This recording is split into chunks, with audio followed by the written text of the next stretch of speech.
વસ્તુ કેવી છે?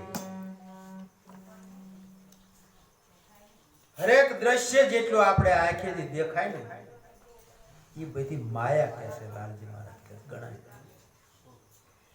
નેણે નિરખાય એટલાનો બધાનો એક દી નાશ થવાનો છે. હરેક ઈ તો સાચી વસ્તુ છે ને, અરૂપ સતા ઓળખાય.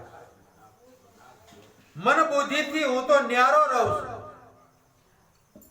હરેક હું તો વિના ધરણીએ મૂકું છું પાય, વિના સરોવર વિના પાણીએ હું મોજો માણી ગયો છું.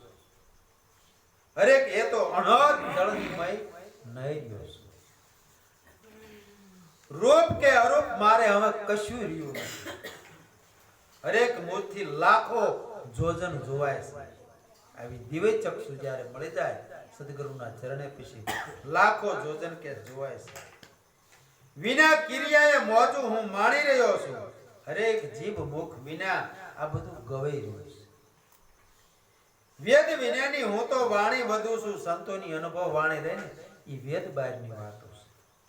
હરેક મુજને નેણો વિના નિરખાય. આ ચામડાને આંખોથી નહીં પણ દિવ્ય ચક્ષુથી ભગવાનને કહે છે નિરખાય છે. મારી નજરે મેં હરીને ઓળખ્યા.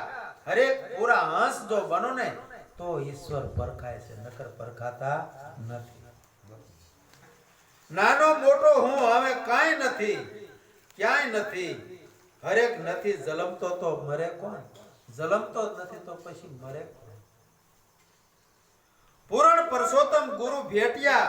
હરેક એથી લાલજી અમર ગણાઈ ગયા. લાલજી મહારાજ અમર ગણાઈ ગયા.